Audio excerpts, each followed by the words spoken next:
उसके बाद से जो लोग कार्तिक मास का पालन कर रहे हैं, इस व्रत का अनुष्ठान कर रहे हैं कार्तिक व्रत का, तो वो उसका कल समापन कर सकते हैं। और जो भी वस्तुएं कार्तिक मास में खाना प्रतिकूल थी, जो नहीं खाई जा रही थी, जिस पर प्रतिबंध था, उसको खाकर ही, उसको भोग अर्पित करके भगवान को उसे पाया जा सकता है। तो इस प्रकार कार्तिक मास का जो उद्यापन है, एक तरीके से कह सकते हैं, वो कल किया जाएगा।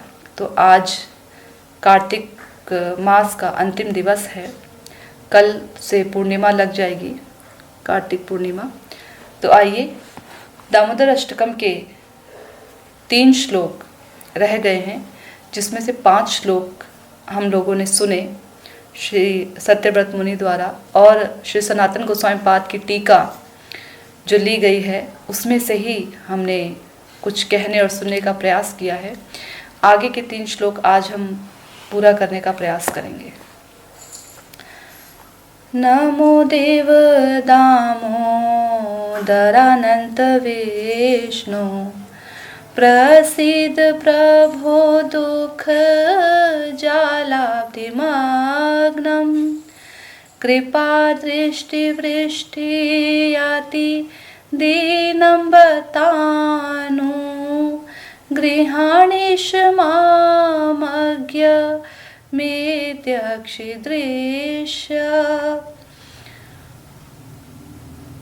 श्री सत्यव्रत मुनि द्वारा ये लिखा गया दामोदर अष्टकम, जिस लीला को सत्यव्रत मुनि अपने हृदय में देख रहे हैं।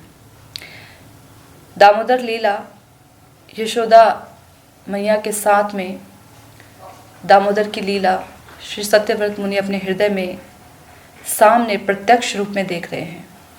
इस पर श्री सनातन गोस्वामी पाद की टीका है कि सत्यव्रत मुनि, हमने इससे पहले सुना कि जो सत्यव्रत मुनि हैं वो अपने हृदय में भगवान की बहुत सुंदर जो ये दामोदर लीला है, दिवाली वाले दिन जो घटित हुई, उस लीला को अपने हृदय में स्फुरित साक्षात देख रहे हैं, उनके हृदय में स्फुरित हो रही है लीला, और इसके लिए वो प्रार्थना कर रहे हैं उन्हीं दामोदर भगवान से कि प्रभु आपका ये जो रूप है, बाल गोपाल रूप है, इदं ते बपूनाथ गोपाल बालम सदा में मनस्या विराजताम के मंदिर, कि ये जो आपका जो रूप है बपूनाथ, जो गोपाल बाल का जो रूप है, मेरे हृदय में सदा सर्वदा स्फुरित होता रहे, अन्य मुझे किसी लाभ की कोई आवश्यकता नहीं है। इसके बाद हमने पिछले सप्ताह सुना था कि धीरे धीरे उनका जो भाव है वो बढ़ता है, वर्धित होता है, और इतना वर्धित होता है कि वो भाव धीरे धीरे वो ये कहते हैं, धीमे स्वर में ही सही, वो ये कह रहे हैं कि वृतम कुंतले स्निग्ध रक्तेश गोपया। गोपिया यानी चाहे यशोदा मैया के द्वारा आपका जो मुखारविंद, जो मुख चुंबित होता है, उसका मेरे हृदय में दर्शन हो, और दूसरा इसका अर्थ ये भी है गोपिया यानी गोपी, गोपियों के द्वारा जो आपका मुखारविंद जो चुंबित होता है, उसका मेरे हृदय में, उस लीला का मेरे हृदय में स्फुरण हो। तो ऐसे करके धीरे धीरे उनके भाव बढ़ते हैं और उनकी अभिलाषा भी बढ़ती चली जाती है। आध्यात्मिक जगत में कुछ ऐसा ही होता है। आध्यात्मिक जगत में हम जो भी भगवान की प्रसन्नता हेतु भजन साधन करते हैं, जो कुछ भी करते हैं, उसमें जो रस होता है उसका नित्य प्रति वर्धन होता है, प्रति क्षण वर्धन होता है। चैतन्य महाप्रभु कहते हैं ना, आनंदम बुद्धि वर्धनम प्रतिपदम पूर्णामृत स्वादनम, कि आनंद, आनंद का जो समुद्र है, कुछ बूंदे नहीं आनंद की, आनंद का जो समुद्र है उसका वर्धन होता है प्रति पदम, हर एक पद पर, हर एक क्षण में उसका वर्धन होता है। ऐसा आध्यात्मिक जगत है। इसीलिए भगवान सब समय नव नवायमान रहते हैं। अभी श्लोक बोला ना इसको शुरू करने से पहले, हे नाथ, हे रमण, हे नयनाभिराम। नयनों के जो अभिराम है, यानी नयनों के जो उत्सव बने रहते हैं सब समय। नयनों को, नेत्रों को बोर नहीं लगता भगवान का रूप, क्या लगता है? उत्सव, महोत्सव लगता है। सब समय नयनों को उनका रूप बड़ा प्रिय लगता है। हमारे मन को सब समय नया नया वस्तु देखने की आदत है, नया रूप, नया वस्तु, नया खाद्य पदार्थ, अगर एक ही तरीके का दाल चावल रोज खाया जाए, दाल चावल में भी एक ही तरीके की दाल हो, तो हम ऊब जाएंगे। कुछ दिन बाद बोलेंगे मन उचाट हो रहा है, कुछ दूसरा चीज़ चाहिए, कुछ अन्य वस्तु चाहिए, कहते हैं ना। तो ऐसे ही जो इस जगत की जितनी भी वस्तुएं होती हैं, व्यक्ति होता है, स्थान होता है, उसमें रहकर हम उचाट हो जाते हैं। तभी तो लोग आउटिंग करने के लिए बाहर निकलते हैं, चाहे महीनों बाद निकले, चाहे 1 साल बाद निकले, शादियों पर जाते हैं। क्यों? क्योंकि अपने मन को नया, कुछ नया देना है। हमारा मन बहुत जल्दी ऊब जाता है एक तरीके की चीज़ों से, एक तरीके के माहौल से। लेकिन भगवान कैसे हैं? नयन, उनका जो रूप है वो रूप कैसा है? नयन अभिराम, नयनों के लिए एक उत्सव है, ऊबते नहीं हैं। उनकी चाहे लीला माधुरी हो, चाहे उनकी गुण माधुरी हो, रूप माधुरी हो, किसी भी प्रकार का क्यों ना हो, सब कुछ में नया नया लगता है। इसीलिए जो भक्तगण, जो साधकगण बड़ी उत्कंठा के साथ, बड़ी दृढ़ता के साथ, सावधानी पूर्वक जो हरिनाम करते हैं, उनका हरिनाम नित्य प्रति बढ़ता है। 16 किया, फिर 32 किया, फिर एक समय ऐसा आता है 64 करते हैं, फिर 3 लाख भी करते हैं। फिर धीरे धीरे उनका वर्धन होते होते क्या होता है, एक समय ऐसा आता है कि उन्हें लगता है कि सब समय जिह्वा हमारी जो है श्वास श्वास पर नाम रटती रहे। तो भगवान का कुछ भी है वो सब कुछ मधुर है। अधरम मधुरम, वदनम मधुरम, फलितम मधुरम, यहाँ तक कि उनको दुष्टों को मारना भी उनका मधुर होता है। तो भगवान यहाँ पर जो सत्यव्रत मुनि है वो ये कह रहे हैं कि उनकी जो हृदय की अभिलाषा है वो धीरे धीरे बढ़ती चली जा रही है। तो वो यहाँ पर कह रहे हैं कि गोपियों के द्वारा जो आपका जो मुख चुंबित होता है उस रूप का मैं दर्शन कर सकूं। तो आइए हम अगले श्लोक, जो 6ठा श्लोक है, उस पर थोड़ा प्रकाश डालने का प्रयास करते हैं। सत्यव्रत मुनि अपने हृदय में सोचते हैं कि मैंने ऐसा भगवान से वरदान तो मांगा कि प्रभु मेरे हृदय में आपकी जो ये बाल लीला है, बाल गोपाल लीला है, और जो रूप है, ये मेरे हृदय में सदा सर्वदा स्फुरित होता रहे। पर कैसे हो? कैसे हो? कोई सेठ हम पर कृपा करे तो उसके लिए हमें वैसा बनना पड़ेगा ना कि वो हमें देखकर कृपा करने के लिए उत्सुक हो जाए। हम ही ठाट बाट से हैं तो कौन हमें जो है, एक भिखारी को कौन दान देगा? लग रहा है भिखारी को देखकर कि इसको आवश्यकता है, तभी तो जो है देने वाला, जो दानी व्यक्ति है वो देगा, आवश्यकता अनुसार देगा। तो यहाँ पर वो सोच रहे हैं सत्यव्रत मुनि कि कैसे, इच्छा तो इतनी उन्नत है, इतना उन्नत मांगा है मैंने वर, अभी पूरा कैसे हो? तो यहाँ पर तब उन्हें याद आता है, क्या याद आता है? नमो देव दामोदरानंत विष्णु, भगवान का नाम कीर्तन याद आता है कि भगवान के नाम के कीर्तन में, संकीर्तन में बहुत बल है।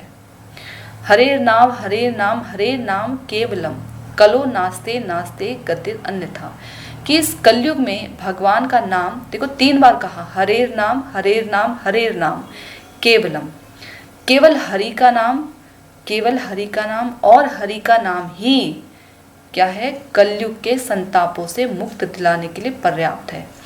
अन्य किसी भी प्रकार का हमसे जो क्रिया है वो हो नहीं सकती। चाहे कर्म का ले लो, कर्मकांड का ले लो, क्योंकि कार्मिक क्रियाओं में बहुत शुद्धता की आवश्यकता पड़ती है। जो याजन करने वाले हैं, जो ब्राह्मण आदि हैं, दोनों ही बड़े शुद्ध होने चाहिए। वातावरण शुद्ध होना चाहिए, सब कुछ शुद्ध होना चाहिए। शुद्धता ऐसी बची नहीं है।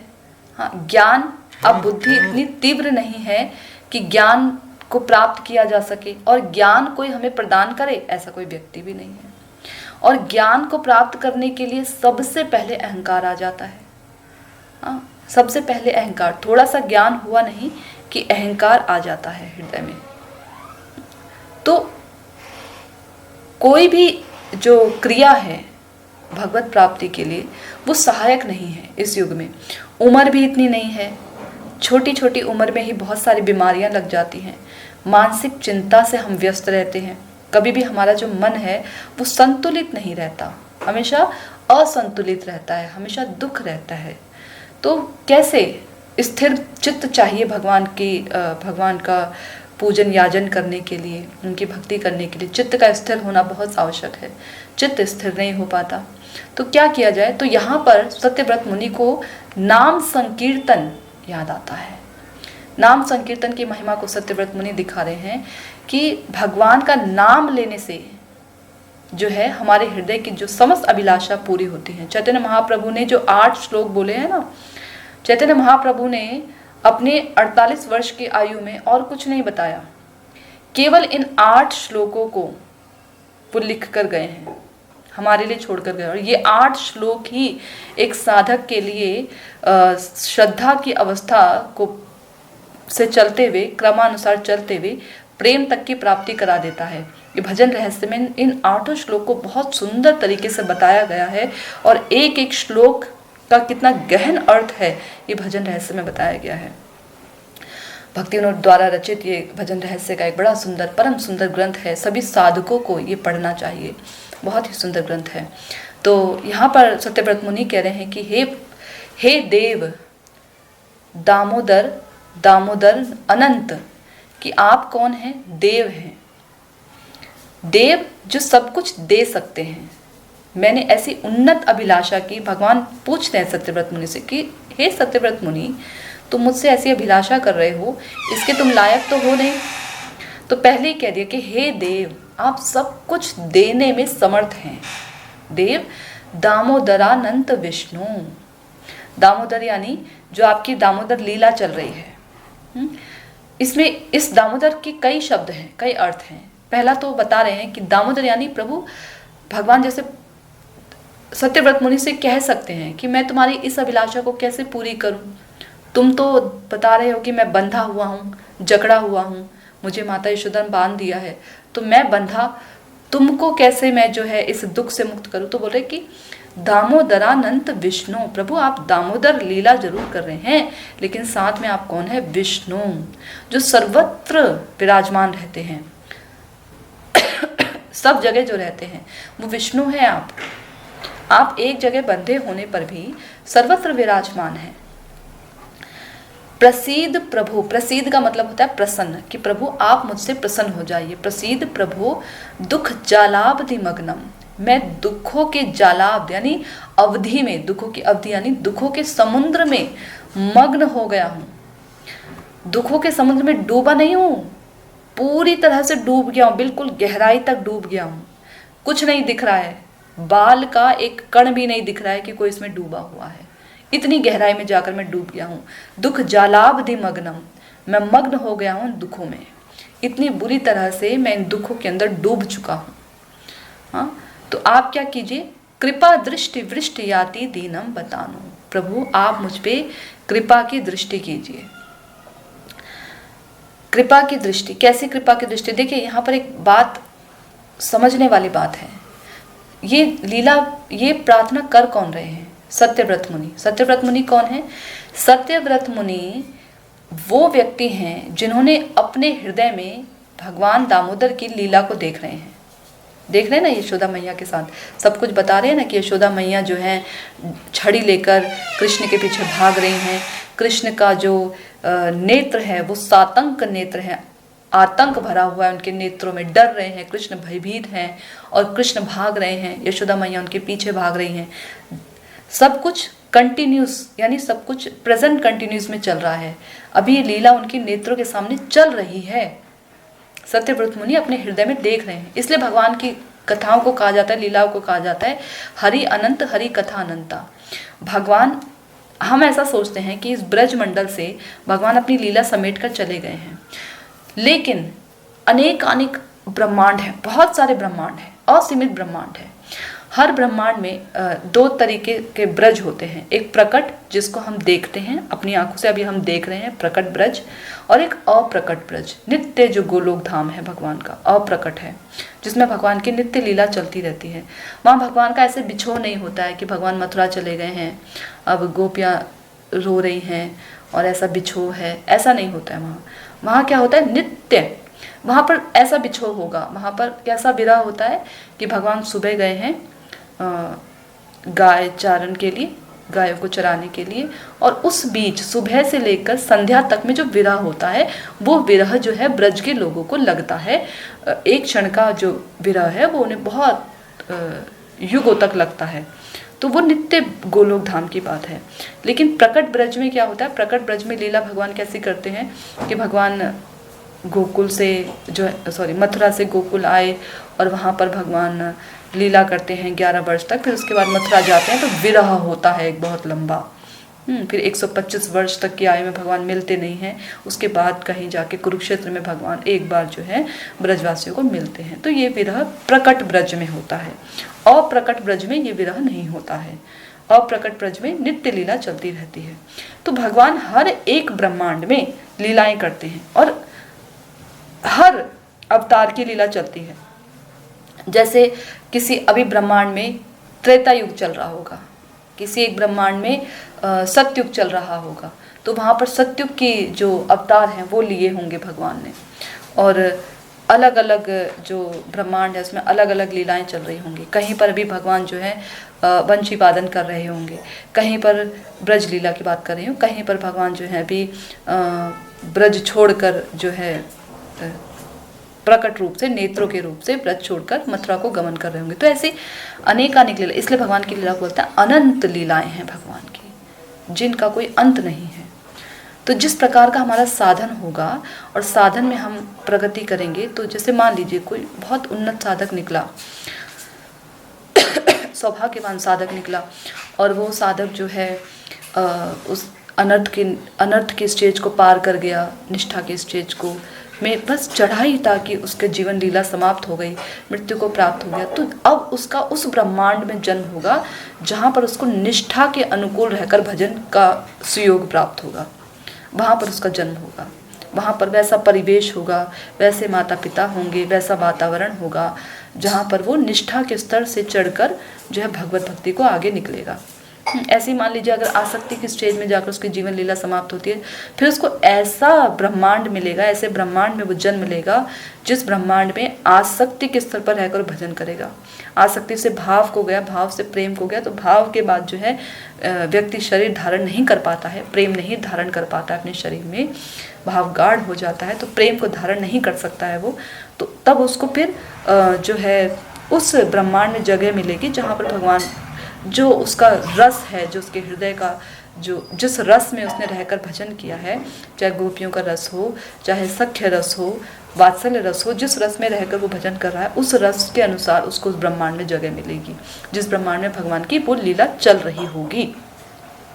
और फिर वो वहाँ पर रहकर जो नित्य परिकर हैं उनका संग प्राप्त करके, जब तक नित्य परिकरों का संग नहीं होगा तब तक, क्योंकि उस ब्रह्मांड में जन्म लेगा, गोपी गर्भ से जन्म लेगा, तो जब जन्म लेगा गोपी गर्भ से तो भगवान के दर्शन होंगे, और जब उसको दर्शन होंगे और नित्य परिकरों का, यानी जैसे माधुर्य भक्ति वो कर रहा था अपने साधन भजन के समय में, तो गोपियों का, हाँ, जिस भी वो यूथ में रहकर वो भजन करने के लिए उत्कंठित था, चाहे राधा रानी का यूथ हो, चाहे चंद्रावली का यूथ हो, उस यूथ में रहकर वो भजन करेगा और उनके परिकरों का संग करेगा, तब जाकर उसके जो यूँ कह लीजिए अनर्थों की गंध भी चली जाती है, लेकिन जो थोड़ा बहुत जो हल्का फुल्का जो गंध होगा वो तक भी समाप्त हो जाएगा जब कृष्ण दर्शन होगा उसे, जब उसे कृष्ण दर्शन होगा। तो साक्षात जब कृष्ण का दर्शन होता है तब हमारे जो अनर्थों की गंध होती है ना, गंध, अनर्थ तो समाप्त हो जाते हैं लेकिन उनकी कुछ गंध रह जाती है, तो वो गंध भी समाप्त हो जाती है जब साक्षात कृष्ण का दर्शन होता है। तो सत्यव्रत मुनि जो अपने हृदय में भगवान की लीला देख रहे हैं, ऐसा कैसे हो सकता है कि वो दुख के समुद्र में मग्न है। एक साधक भी जब भजन करता है तो वो दुख अपने आप को ये नहीं कहता कि मैं दुखी हूँ, क्यों? क्योंकि वो इतना मग्न होता है भगवान के भजन में कि उसको संसार का दुख लगता ही नहीं है। संसार के 3 प्रकार के ताप होते हैं ना, आदि दैविक, आदि भौतिक और आध्यात्मिक ताप। ये तीनों ताप उसको नहीं सताते हैं। आदि दैविक ताप वो ताप होते हैं आदि दैविक, जो देव द्वारा दिए जाते हैं। देव यानी देवताओं के द्वारा जो हमें ताप दिए जाते हैं। देवताओं के द्वारा कौन सा ताप दिया जाता है? गर्मी, सर्दी, सूखा, कहीं अकाल पड़ गया, कहीं बहुत अतिवृष्टि हो गई, बारिश हो गई, हाँ, कहीं पर जो है ये भूकंप आ जाता है, और जो भी होता है जो नेचर के द्वारा हमें प्रदान किए जाते हैं, दैव के द्वारा, वो आदि दैविक ताप हैं जो हमें लगते रहते हैं। आदि भौतिक जीवों के द्वारा जो हमें ताप दिए जाते हैं, कीट पतंगों के द्वारा ताप दिए जाते हैं। किसी कीड़े ने काट लिया, चल रहे थे, आंखों में कीड़ा गिर गया, हाँ, झाड़ फूक गिर गया, और किसी मच्छर ने हमें काट लिया, बीमारी हो गई, डेंगू हो गया, प्लेटलेट्स कम हो गई, हाँ, ये आदि भौतिक ताप है जो भौतिक जीवों द्वारा दिए जाते हैं। आध्यात्मिक ताप मन का असंतुष्ट रहना, मानसिक संताप, किसी ने मन को हमारे बहुत ठेस पहुंचा दी, मन दुखा दिया, मन हमारा अपने आप ही व्याकुल हो गया, चिंतित हो गया, किसी ने कुछ कह दिया तो मन में क्रोध आ गया, ये आध्यात्मिक ताप। तो इन तीनों तापों से हम सदा सर्वदा घिरे रहते हैं, सब समय घिरे रहते हैं। लेकिन जो भगवान का भजन करता है, वो जो भगवान के शरणागत रहता है, उसको तीन ताप नहीं सताते हैं। किसको सताएंगे? उसके शरीर को सताएंगे, उसको नहीं सताएंगे। याद रखिए, शरीर और आत्मा दोनों अलग हैं। उसके शरीर को सताते हैं, उसके मन उसको नहीं सताते हैं, उसको नहीं सताते हैं। वो यही सोचता है कि जो होगा भगवान की इच्छा से होगा, भगवान की इच्छा है, तो उसमें वो प्रसन्न रहता है, तो उसको ताप नहीं सताते। तो यहाँ तो सत्यव्रत मुनि जो हैं बहुत उन्नत स्तर के हो गए हैं, हृदय में भाव के स्टेज पे पहुंच चुके हैं, हृदय में भगवान की लीला देख रहे हैं साक्षात रूप में। तो उनको कैसे दुख जालाब्धि मग्नम हो सकता है? तो यहाँ पर बता रहे हैं कि दो प्रकार के लोगों का दो प्रकार का दुख होता है। भौतिक लोग, हम जैसे लोग जो सदा सर्वदा संसार में लगे रहते हैं, सांसारिक लोगों को सांसारिक दुख। भगवान के भक्तों को भगवान का दुख। कैसा दुख भगवान का? भगवान से विरह का दुख, भगवान से विरह का दुख। ये दुख जो है उन लोगों को, भगवान के भक्तों को सताता है। श्री राय रामानंद जी कहते हैं संसार में सबसे बड़ा दुख क्या है?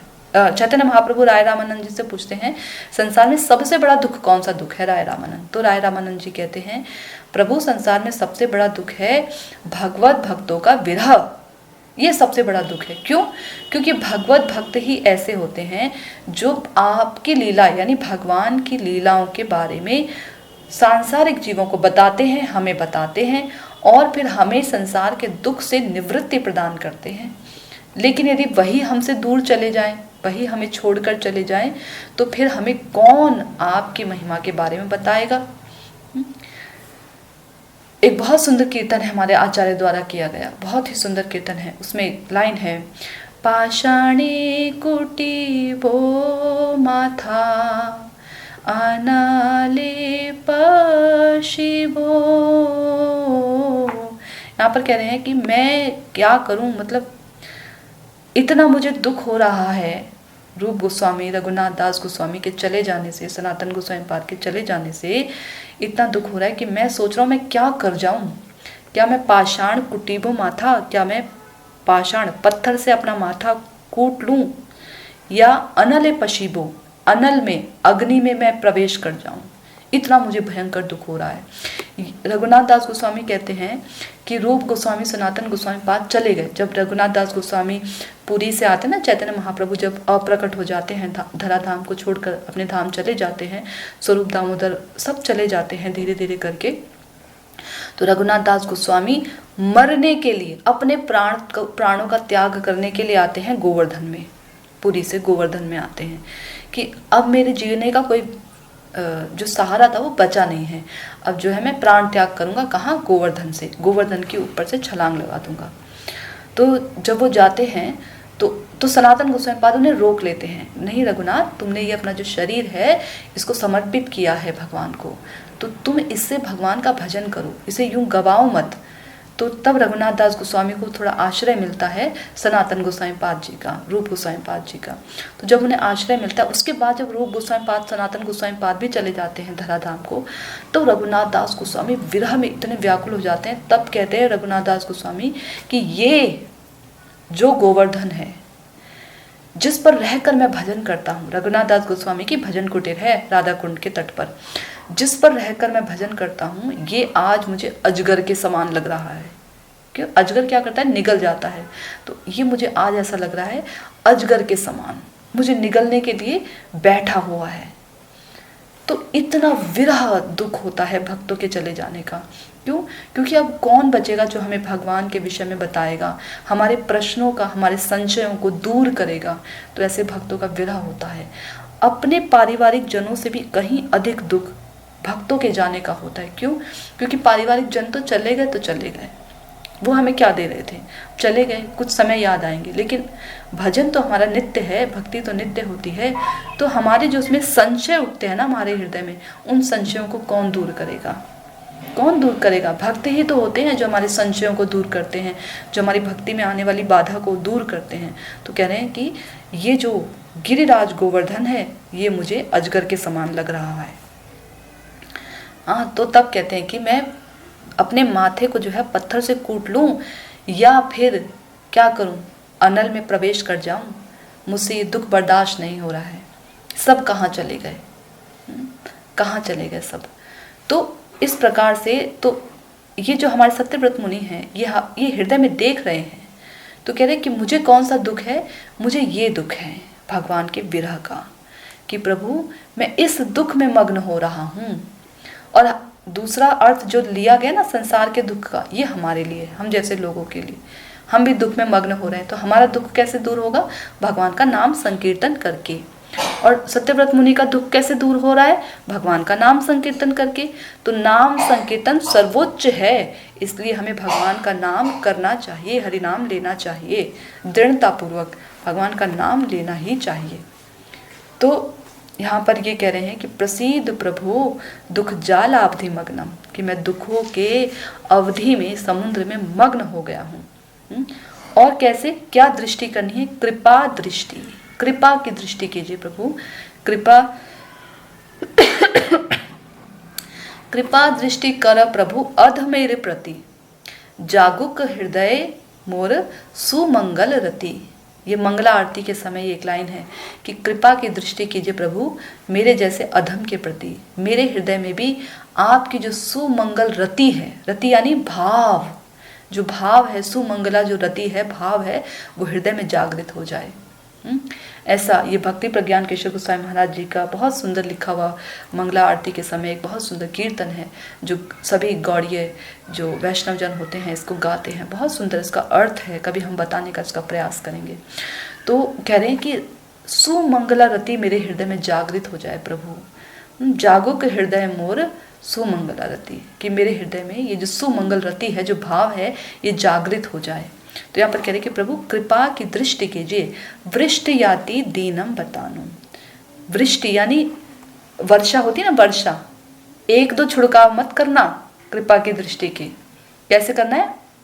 वर्षा, अमृत, पूरी अमृत की जो वर्षा होती है ना, भारी भरकम, उसको बरसाना मेरे ऊपर। क्यों बरसाना? दीनम बतानु प्रभु, मैं दीन हूं, इसलिए भाई जिसको थोड़ा सा ज्ञान ना हो उसको तो थोड़ा सा ज्ञान देकर चल जाएगा, लेकिन जो पूरा ही मूर्ख हो उसको क्या करेंगे? तो उसको बिल्कुल बेस से बताना पड़ेगा ना, पूरा ज्ञान देना पड़ेगा। तो प्रभु मैं बिल्कुल दीन हूँ, मैं आपको बता रहा हूँ, क्यों कृपा करें तुम पर? भगवान पूछ रहे हैं क्यों कृपा करें? तो कह रहे प्रभु मैं बता रहा हूँ क्योंकि मैं दीन हूँ प्रभु, मुझे आपकी आवश्यकता है। दीनम बतानु, मैं आपको बता रहा हूँ कि मैं दीन हूँ प्रभु, मेरे पास कुछ नहीं है, आपकी कृपा के सिवा मेरे पास कुछ नहीं है। अभी जो सबसे पहले श्लोक बोला था ना, हा कदानुभवितासी पदम दृशो में, कि कब मैं आपके चरण कमलों का दर्शन कर पाऊंगा। हा कदानु, कब कर पाऊंगा, ऐसे दुख से गाते हुए कह रहे हैं। तो यहाँ पर कह रहे हैं कि प्रभु मैं दीन हूँ, ये मैं आपको बता रहा हूँ। गृहाणीश, आप क्या हैं? ईश हैं आप, ईश, सब कुछ जानते हैं। आप मुझसे क्या पूछ रहे हैं? आप सब कुछ जानते हैं। मामज्ञ, मैं अज्ञ हूँ, मैं बेवकूफ़ हूँ, मैं अज्ञानी हूँ। प्रभु मैं दीन हूँ। अपने आप को देखिए कितना कहते हैं ना महाप्रभु इसी शिक्षा अष्टक में तीसरे श्लोक में कहते हैं, क्या कहते हैं? तृणादपि सुनिचेन तरुरपि सहिष्णुना अमानिना मानदेन कीर्तनिया सदा हरि। कौन सा व्यक्ति सब समय कीर्तन कर सकता है? कौन है जो भगवान का नाम का कीर्तन कर सकता है, भगवान की लीला कथाओं का कीर्तन कर सकता है? ऐसा कौन व्यक्ति है? तो बता रहे हैं तृणादपि सुनिचेन, जो तृण से भी, तृणादपि अपि, तृण से भी अपने आप को सुनीच समझे, गिरा हुआ समझे, तृण से भी अधिक। तरोरपि, वृक्ष के समान, तरोरपि अपि, वृक्ष के समान अपने आप को सहनशील समझता है।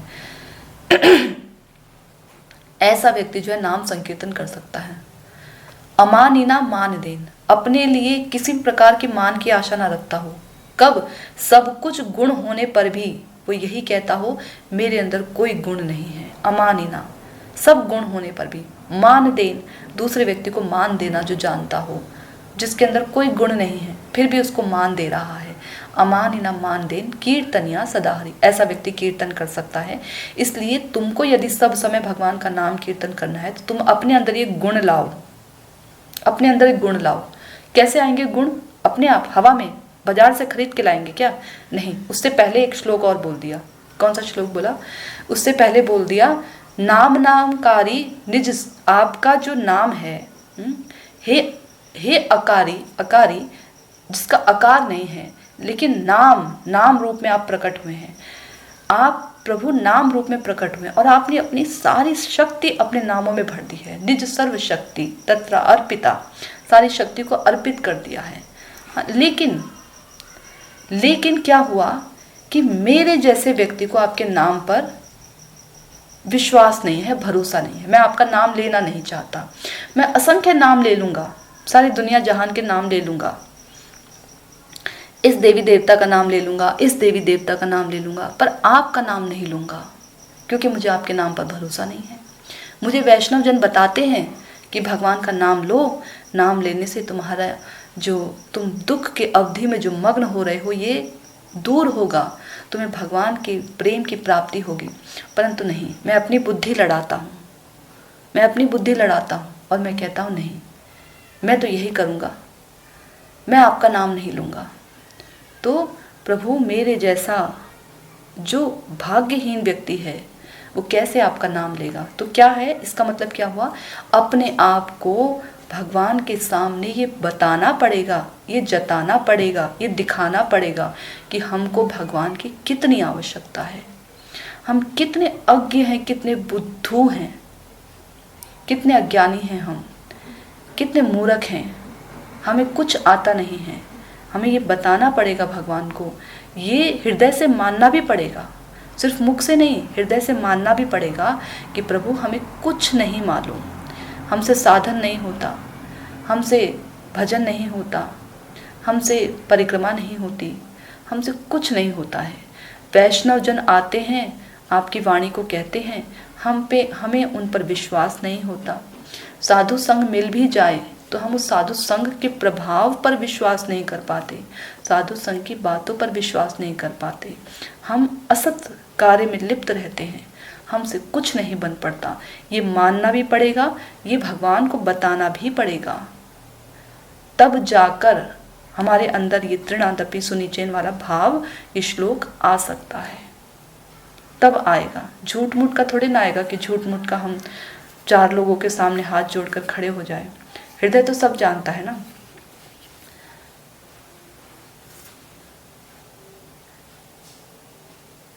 जितना हम अपने बारे में जानते हैं दूसरा व्यक्ति हमारे बारे में जान नहीं सकता। तो ये भगवान को बताना पड़ेगा, ये जताना पड़ेगा कि प्रभु हम कितने दीन हैं, हमें आपकी कितनी आवश्यकता है। हमारे बस में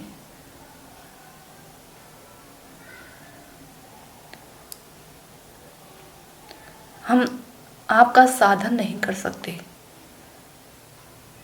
इसलिए आपको हम पर कृपा करनी होगी।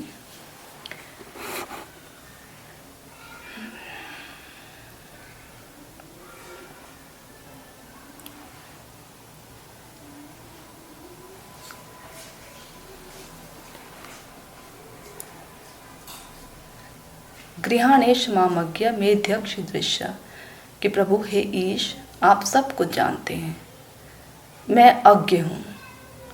हे नाथ,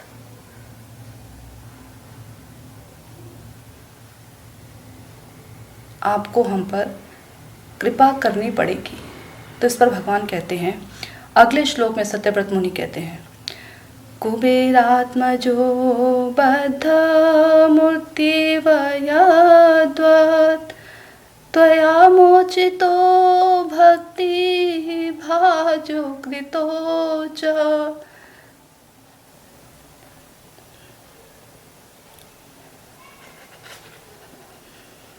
तथा प्रेम भक्तिं स्वकामे प्रयच्छ, न मोक्षे ग्रहो में अस्ति दामोदरेह। कि हे दामोदर, जिस प्रकार आपने दामोदर रूप से उखल में बंधे रहकर भी कुबेर के दोनों पुत्रों को वृक्ष योनि से उद्धार कर उन्हें परम प्रयोजन रूप अपनी भक्ति भी प्रदान की थी, उसी प्रकार मुझे भी आप अपनी प्रेम भक्ति प्रदान कीजिए। यही मेरा एकमात्र आग्रह है। किसी भी अन्य प्रकार के मोक्ष के लिए मेरा तनिक भी आग्रह नहीं। तो यहाँ पर ये कह रहे हैं सत्यव्रत मुनि, कुबेर आत्मजो बद्ध मूर्ते वयद्वत्, याद दिला रहे हैं भगवान को कि प्रभु आप क्यों मुझ पर कृपा करें। ऐसे ही नहीं कह रहा हूँ, आपने बहुतों पर कृपा की है। तो अभी उदाहरण ले लीजिए कुबेर के पुत्रों पर। कुबेर आत्मज, कुबेर के जो आत्मज हैं, कुबेर के जो पुत्र हैं आत्म, दोनों पुत्र नलग्रीव और मणिग्रीव, इन दोनों पर आपने कृपा की है। कुबेर आत्मजो बद्ध, ये बद्ध थे, ये इन्हें नारद मुनि के ने श्राप दे दिया था और जो भक्तों का श्राप होता है और जो उनका कृपा प्रसाद होता है, आशीर्वाद होता है, वो दोनों एक ही स्तर के होते हैं। वो चाहे श्राप दें, चाहे कृपा, चाहे हम पर कृपा की दृष्टि करें, दोनों तरह से वो कृपा ही करते हैं। जैसे भगवान का मारना, तारना या प्रेम करना, दोनों में मंगल छुपा होता है, ऐसे जो भक्त होते हैं उनके श्राप देने में और उनके प्रेम की कृपा दृष्टि करने में, दोनों में मंगल छुपा होता है। तो नारद मुनि जब कुबेर के दोनों पुत्रों को देखते हैं कि धन के मद में कितने ज्यादा व्याकुल हो रहे हैं। मद देखिए, 4 प्रकार के मद होते हैं। कौन कौन से 4 प्रकार के मद होते हैं? धन का, रूप का, विद्या का और उच्च कुल का, 4 प्रकार के मद होते हैं। जो लोग बहुत ज़्यादा धनी होते हैं ना, ऐश्वर्यशाली होते हैं, वो कभी भगवान से जुड़ नहीं सकते, और जुड़ भी जाएं तो वो उस तरह से नहीं जुड़ेंगे। कितने बड़े बड़े लोग हैं जो भगवान से जुड़े हुए हैं। हाँ, हम देखते हैं जो ये इस्कॉन टेम्पल है या और भी अनेक मंदिर हैं, इसमें बड़े बड़े लोग जुड़े हैं, परंतु उतनी दृढ़ता के साथ भगवान से नहीं जुड़ सकते हैं। बहुत कम कि बहुत धनी हुआ और उसके बावजूद भी भगवान से बहुत दृढ़ता के साथ जुड़ा है, तो उस पर भगवान की, भक्तों की अहेतु की कृपा होती है। वरना जो धनी व्यक्ति, हम देख सकते हैं आसानी से, थोड़ा धन आ जाने पर जो है हम खुद भी, हमारा मन जो है वो चंचल हो जाता है, हम खुद भी भक्ति नहीं कर पाते हैं। रूप, बहुत सुंदर रूपवान व्यक्ति भी भगवान का भजन नहीं कर सकता। विद्या, जो बहुत अपने आप को ज्ञानी मानता है, ज्ञान के अहंकार में चूर रहता है, वो क्या भगवान से प्रार्थना करेगा, क्या अपना सर भगवान के कदमों में रखेगा। और उच्च कुल, मैं ब्राह्मण हूँ, मैं ब्राह्मण जाति के वंश का हूँ, ऐसा अभिमान उसके अंदर रहता है। उसका सर क्या भगवान के चरणों में झुकेगा, और क्या उन वैरागी वैष्णव के चरणों में झुकेगा जो गंदे संदे रहते हैं बाहर से देखने में, और हृदय से भगवान की नाम, चिंतामणि नाम से, उनके प्रभाव से, उनकी गुण लीलाओं से ओतप्रोत रहते हैं, हमेशा मग्न रहते हैं। जैव धर्म में पहला एक अध्याय है जिसमें जो सन्यासी वेश धारण थे, तो वो जब एक बार एक बाबा जी के पास रोते हुए आते हैं, उनके चरणों में प्रणाम करके कहते हैं कि बाबा जी मुझे ना मुझ पर कृपा कर दो। तो कहते क्यों? कह रहे कि मैंने सब जगह, काशी में गया, सब जगह गया और मैंने बहुत सारा ज्ञान इकट्ठा किया। एको अहम सो अहम, मायावादियों का ज्ञान इकट्ठा किया, सब जगह गया मैं। हिमालय पर मैंने, हिमालय की कंदराओं में जा जाकर मैंने तपस्या की, हर तरीके का कार्य किया, परंतु मुझे आज तक वो शांति नहीं मिली जो शांति मुझे एक वैष्णव के नाम संकीर्तन कर रहे थे उनका दर्शन करने से प्राप्त हुई। वो क्षण भर की शांति जो मुझे उस समय प्राप्त हुई थी, वो शांति मुझे संन्यास का पद लेने पर भी प्राप्त नहीं हुई है। तो मैं उस समय जब मैंने उनको देखा, उन वैष्णव को देखा था कि वो नाम संकीर्तन में रोते हुए, भगवान के रोते हुए नाम संकीर्तन कर रहे हैं, तो मैंने उनका दर्शन तो किया और मुझे बड़ी शांति भी मिली। लेकिन मैं क्योंकि सन्यासी के पद पर था, मेरे शिष्य आसपास बैठे थे उस समय, तो मैं उस समय उठकर उनके चरणों पे जाकर नतमस्तक ना हो सका, अहंकार के कारण, अपने झूठे अहंकार, अपने झूठे सन्यासी के पद पर के कारण।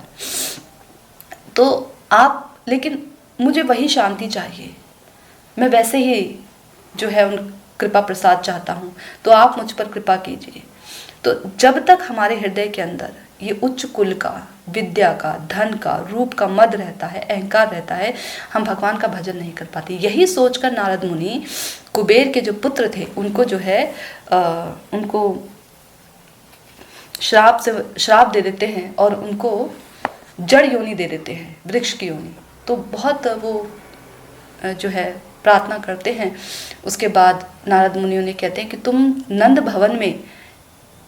भवन के पीछे के रास्ते में तुम जो है अर्जुन वृक्ष के नाम से दोनों युगल वृक्ष, वहाँ पर रहोगे और भगवान की लीला को देख पाओगे, फिर भगवान की तुम्हें कृपा की प्राप्ति होगी। तो देखिए मूल क्या है? भक्त की कृपा। भक्त की कृपा भगवान की कृपा की अनुगामिनी होती है।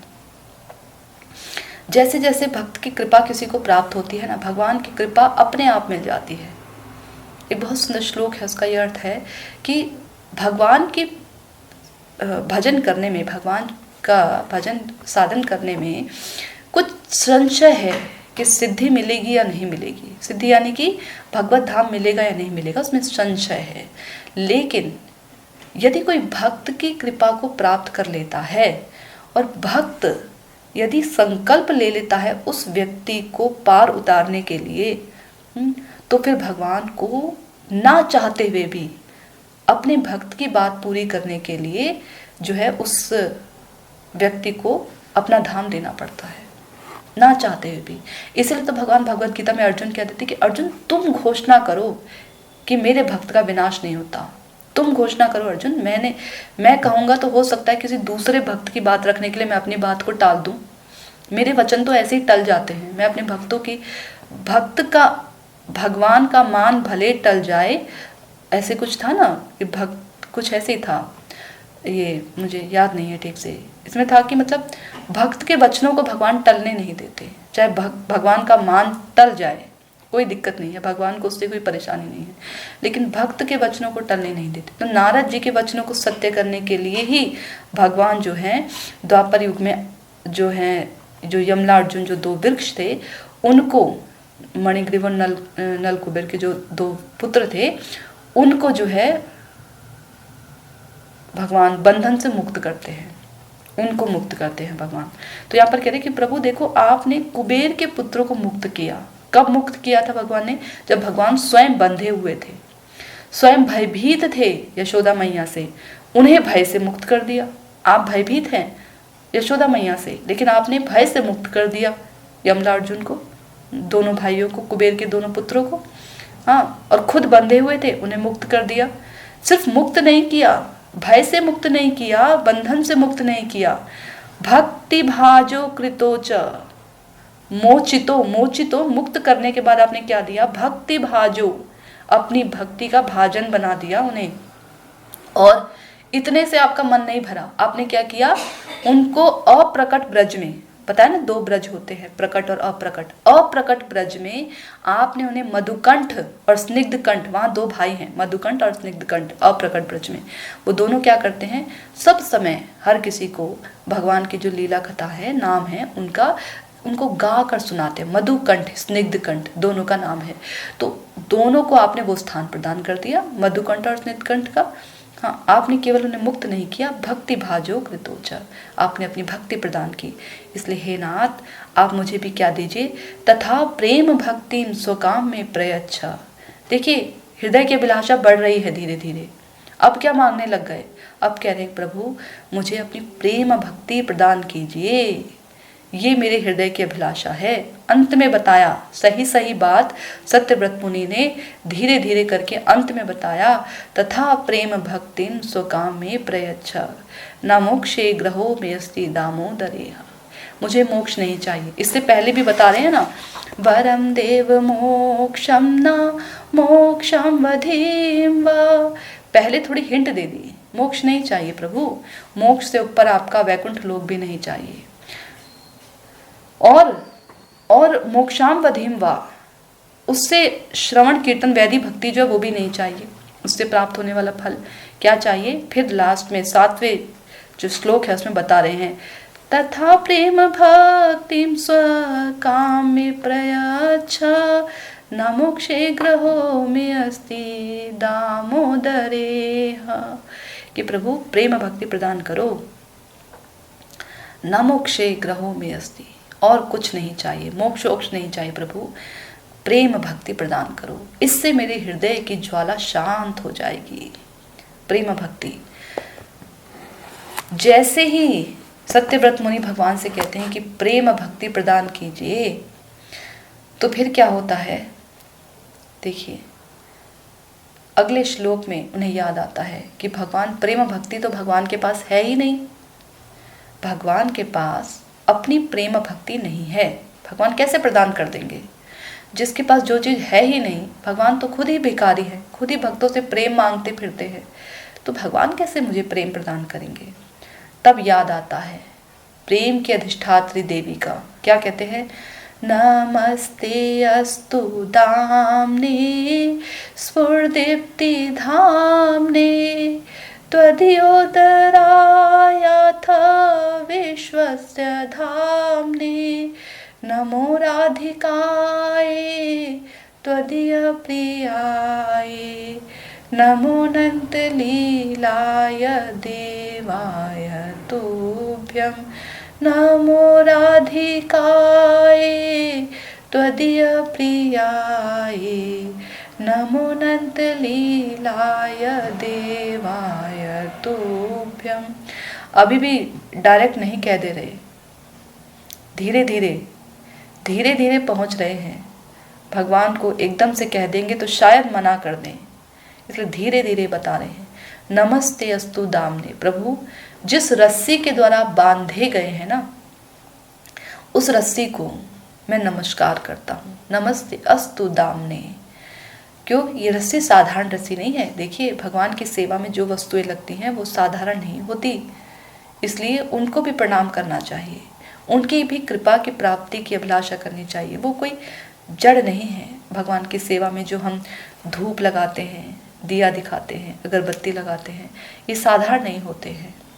इनसे भी कृपा की प्राप्ति, हमें कृपा की याचना हमें करनी चाहिए। ये भी हम पर कृपा देने के लिए ढेरों की कृपा मिल जाए वो भी कम है, क्योंकि हम इतने अवगुणी हैं, इतने अवगुण हैं हम में कि ढेरों कृपा की प्राप्ति मिल जाए तो भी कम है। एक शुद्ध वैष्णव की कृपा प्राप्त हो जाए तो सब बराबर है। तो लेकिन उस लायक भी तो बने। तो धीरे धीरे छोटी छोटी कृपा इकट्ठी करते करते करते करते शायद किसी दिन शुद्ध वैष्णव की कृपा प्राप्त हो जाए। हमारे जैसे दीन पर जो है दृष्टि पड़े किसी वैष्णव की, तो हम भी जो है भगवान की भक्ति को प्राप्त कर सके। प्रेमा भक्ति स्वकाम में प्रयच्छ, ये हृदय में अभिलाषा उठना भी बहुत बड़ी बात है। वरना हृदय में हमारी बहुत सारी इच्छाएं हैं, जो इच्छाओं के जो संस्कार के जो बंधे हुए हैं ना पूर्व जन्मों के, वो संस्कार समाप्त होना बहुत बड़ी बात है। ये संस्कार ही समाप्त नहीं हो पाते। बहुत मुश्किल होता है कि अपनी आस्था को एक जगह से हिलाकर दूसरी जगह स्थिर करना। भगवान क्या कहते हैं भगवत गीता में, जन्म जन्मांतर के बाद जाकर किसी को ये समझ आता है कि वासुदेव ही सब कुछ हैं। जन्म जन्मांतर की सुकृतियाँ इकट्ठी करने के बाद उस व्यक्ति को समझ, पता क्या करते हैं हम अपने कुल देवी देवताओं की पूजा में लगे रहते हैं, हाँ, और भी बहुत सारे इधर ये पितरों की पूजा आवश्यक है, घर में सुख शांति चाहिए, हाँ, माता पिता ही सर्वोच्च हैं, उनकी भक्ति ही सर्वोच्च है, हाँ, पत्नी की भक्ति ही सर्वोच्च है, पति की भक्ति ही सर्वोच्च है, देश की भक्ति ही सर्वोच्च है। इन्हीं भक्तियों में लगे रहते हैं हम। और ऐसी बुद्धि को प्राप्त करना बहुत, भगवत गीता में भगवान स्पष्ट रूप में कह रहे हैं कि सहस्त्रों जन्म लेने के बाद किसी सौभाग्यवान मनुष्य के हृदय में ये बात जागृत होती है कि वासुदेव सर्वमिति, वासुदेव ही सब कुछ है। तो ये ऐसी बुद्धि प्राप्त करना ही बहुत बड़ी बात है इस जन्म में। अपनी श्रद्धा को एक जगह से हिलाकर दूसरी जगह स्थिर करना ही बहुत अपने में बहुत बड़ी बात है। तो इसलिए इन छोटी छोटी कृपा की आवश्यकता पड़ती है हमें, कि हमारी बुद्धि नाम तत्व को समझ सके। ये तो बहुत दूर की बात है, नाम तत्व, कृष्ण तत्व, माया तत्व, भगवत तत्व, वैष्णव तत्व, ये तत्व समझना बहुत दूर की बात है। पहले इतना समझ में आ जाए कि हम दुखों से घिरे पड़े हैं। हमें यही समझ में नहीं आता है कि हम दुखों से घिरे पड़े हैं। संसार को तो जान ले, पहले संसार की अनुभूति करके भगवत वैष्णव का संग करना बहुत ज़रूरी है, संसार की अनुभूति करके। वरना क्या होता है ना, वैष्णव के संग में आने के बाद भी हमें संसार बड़ा प्यारा लगता है ये भी बहुत अच्छा है, इसका संग भी बहुत अच्छा है, उसका संग भी बहुत अच्छा है। तो संसार की अनुभूति करने के बाद तो यहाँ पर प्रणाम कर रहे हैं सत्यव्रत मुनि, नमस्ते अस्तु दाम्ने स्फुरदीप्ति धाम्ने। प्रभु, जिस इस आपका जो उदर है, ये आश्रय है, किसका आश्रय है? सारे ब्रह्मांडों का। त्वदीयोदरायात विश्वस्य धाम्ने। उदर यात, जो आपका उदर है ना, उदर विश्वस्य, सारे विश्व का धाम है, आश्रय है। जब यशोदा मैया ने मुंह खुलवाया था, कृष्ण ने कहा देखो तुमने मिट्टी खाई कि नहीं, अपना मुंह खोल के दिखाओ। तो जब मुंह खोलते हैं तो सारे विश्व ब्रह्मांड उनके मुख में नजर आते हैं। भगवान के उदर में सारे विश्वों का आश्रय है। तो कह रहे हैं कि प्रभु, उस उदर को मैं प्रणाम करता हूँ। और ये उदर सामान्य तो है नहीं, सारे विश्व में समाये हैं। और जिस उदर को बांध दिया रस्सी ने, वो रस्सी भी सामान्य नहीं हो सकती। जब उदर सामान्य नहीं है, सामान्य वस्तु को बांधने के लिए सामान्य चीज, असामान्य वस्तु को बांधने के लिए असामान्य वस्तु आएगी। तो आपका उदर असामान्य नहीं है, तो उदर सामान्य नहीं है, तो ये रस्सी जिसने आपको बांधा, ये कैसे सामान्य हो सकती है? इसलिए मैं दोनों को प्रणाम करता हूँ। फिर कुछ हिम्मत करके सत्यव्रत मुनि आगे बढ़ते हैं और अंत में कहते हैं कि प्रभु, क्योंकि मुझे आपकी प्रेम भक्ति चाहिए, तो इसके लिए मैं आपके जो परिकर हैं, जिनकी कृपा की प्राप्ति करना बहुत आवश्यक है, उनसे प्रार्थना कर रहा हूँ। नमो राधिकाय त्वदीय प्रियाय, नमो अनंत लीलाय देवाय तोभ्यम्। जो राधा रानी है, राधिका रानी है, और त्वदीय प्रिया, वो आपकी प्रिया है, आपकी प्रियतमा है। इसके दो अर्थ हुए, त्वदीय प्रिया आपकी प्रियतमा है राधा रानी, और राधा रानी के जो प्रिय परिकर है। राधा रानी की प्रिय परिकर कौन? रूप मंजरी, लवंग मंजरी, रति मंजरी, रमण मंजरी, नयन मंजरी, ये जितनी मंजरियां हैं, जितनी सखियां हैं, ललिता सखी, विशाखा सखी, तुंग विद्या, जितनी भी सखियां हैं, ये मुझ पर कृपा करें। जैसी वस्तु चाहिए उस वस्तु उनके अनुगत्य में होना अत्यंत आवश्यक है। वही तो हमें समझा पाएंगे कि इस वस्तु का मर्म क्या है। चाहिए ब्रज प्रेम, तो ब्रज प्रेम किसकी धरोहर है? ये ब्रज प्रेम धरोहर है। ब्रज प्रेम में भी क्या चाहिए? मंजरी भाव चाहिए। तो ये किसकी धरोहर है? ये धरोहर है रूप मंजरी की, लवंग मंजरी, रति मंजरी, ये जो मंजरियां हैं इनकी धरोहर है ब्रज प्रेम। उस पर भी रूप मंजरी। हाँ, तो इसलिए बोला जाता है, हमारे आचार्यगण हमें ये निर्देश देते हैं कि यदि तुम ब्रज भक्ति प्राप्त करना चाहते हो तो सर्वप्रथम रूप गोस्वामी जी के अनुगत्य में रहते हुए, जो है रघुनाथ दास गोस्वामी के अनुगत्य में रहते हुए उपदेशामृत, मन शिक्षा, इनका पालन करो। उपदेशामृत के प्रथम श्लोकों का पालन करो, द्वितीय श्लोकों का पालन करो, 1 से 5, 6 तक जो श्लोक दिए हैं उनका पालन करो, मन शिक्षा का पालन करो। तब कहीं जाकर तुम ब्रज भक्ति को कुछ कुछ समझने में जो है तुम लायक बन पाओगे उसके। तो यहाँ पर कह रहे हैं नमो अनंत लीलाएं, आपकी जो अनंत अनंत लीलाएं हैं, जो आपने अपने प्रिय परिकरों के साथ जो लीलाएं की हैं, उन लीलाओं को भी हे देव मैं प्रणाम करता हूँ। देवाय तुभ्यम, उनको मैं सैकड़ों बार प्रणाम करता हूँ। सत्यव्रत मुनि का ये भाव है, वो भगवान से और भगवान के प्रिय परिकरों से जो है प्रेम भक्ति की प्रार्थना कर रहे हैं। हम भी उन्हीं प्रिय परिकरों में राधा रानी का ये परम पवित्र मास, जिसे राधा रानी बहुत प्रिय करती हैं, राधा रानी को बहुत प्रिय है ये मास। एक क्या बोलते हैं उसे, गांव का नाम है कुछ, गाठिया की गोटिया, ऐसा कुछ नाम है, जिसमें गांठ बांधी थी श्याम सुंदर की और राधा रानी के। ये छोटी सी लीला कथा है जिसे मैं सुनाने का प्रयास करती हूँ। राधा रानी से जब कृष्ण मिलने जा रहे होते हैं तो रास्ते में गौरी कुंड पड़ता है, जिस पर कि ना जो चंद्रावली की जो अनुगत्य में रहने वाली सखी होती है, पद्मा सखी, वो कृष्ण को बहला फुसला कर ले जाती हैं चंद्रावली से मिलाने के लिए। ये 2 गुट हैं, 2 ग्रुप हैं, चंद्रावली के और राधा रानी के। तो चंद्रावली के गुट में पद्मा जी ले जाती हैं, गौरी कुंड में उनका चंद्रावली का कुंज होता है। तो जब ले जाती हैं तो उसके बाद रूप राधा रानी बहुत व्याकुल हो जाती हैं, तो रूप मंजरी खोजती हैं कि मैं ढूंढ कर लाती हूँ कृष्ण कहाँ गए, समय तो हो गया था तो मैं ढूंढ कर लाती हूँ। तो रूप मंजरी जो है इधर उधर ढूंढती हैं, सभी कुंजों में ढूंढती हैं। तो उन्हें जाकर ये जो गौरी कुंज होता है, गौरी कुंड के पास में जो कुंज है, इसमें जाकर मिलती हैं, कृष्ण मिलते। तो बाहर से आवाज लगा देती हैं, अघारी, हे अघारी, कोई असुर घुस आया है, उसका दमन करना अत्यंत आवश्यक है। तो ऐसे जब कृष्ण सुनते हैं तो समझ में आ जाता है, संकेत समझ में आ जाता है। कृष्ण बाहर निकलते हैं, चंद्रावली को कहते हैं, चंद्रावली मैं अभी असुर का वध करके आ रहा हूँ। तो जब बाहर निकलते हैं तो रूप मंजरी उन्हें जो है राधा रानी के कुंज में लेकर जाती है।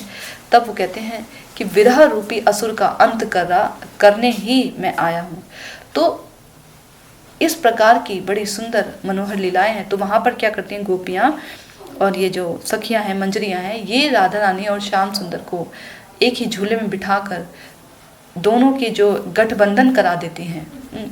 इसलिए राधा दामोदर नाम पड़ा, इसलिए दामोदर के साथ में राधा रानी का नाम लिया जाता है। कई लोग ऐसा सोचते हैं कि यशोदा दामोदर ही होना चाहिए, नहीं, राधा रानी की दामोदर के साथ बहुत सारी लीलाएं हैं, इसलिए उन्हें राधा दामोदर के नाम से भी जाना जाता है।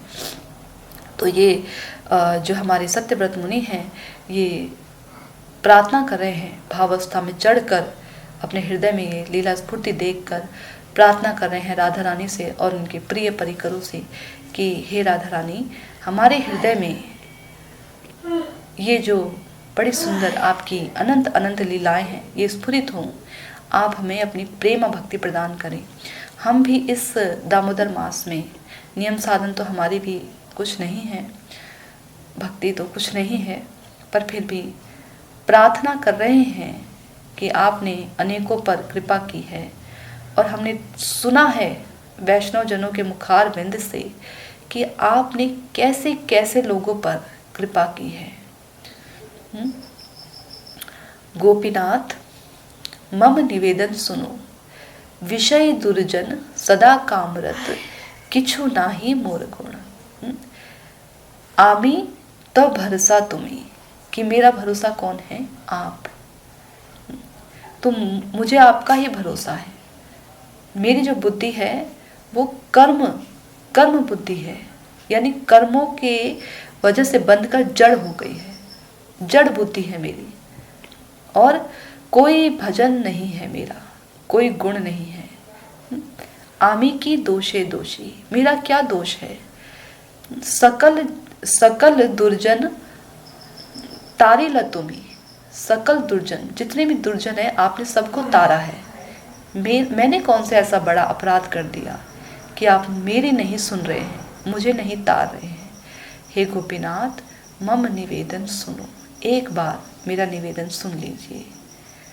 तो बहुत सुंदर प्रार्थना है ये, तो भक्ति विनोद ठाकुर जी की प्रार्थना है हमारी ओर से।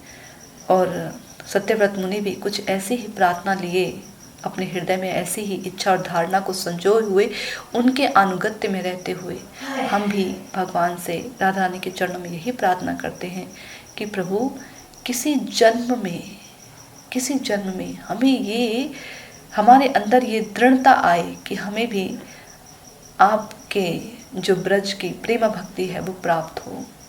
आपके जो निष्कपट साधुजन हैं उनके प्रभाव का हम पर प्रभाव पड़े, उनके अनुगत्य में रहकर हम कभी भजन करें, हमारी ऐसी बुद्धि, ऐसी वृत्ति हमारी भी हो जाए। हे प्रभु, हम इस कार्तिक मास में आपसे केवल यही प्रार्थना करते हैं कि हमें ये जो संसार है, जो हमें बड़ा प्रिय लगता है, ये कभी हमें लगे कि ये दुख की अवधि है, दुखों का समुद्र है, और हम इससे निकलने के लिए आपके प्रियजनों का आश्रय ढूंढें, और आप हम पर कृपा करके हमारी बुद्धि को, हमारी वृत्ति को अपने भक्तों के चरणों में स्थिर कर दें। उनमें हमारी एकमात्र रति केवल आपके शुद्ध वैष्णव के चरण कमलों में हो जाए, ऐसी हमारी आपसे प्रार्थना है। हरे कृष्णा। वांछा कल्पतरुभ्यश्च कृपा सिंधुभ्य एव च पतितानां पावनेभ्यो वैष्णवेभ्यो नमो नमः। श्री गुरुदेव की जय।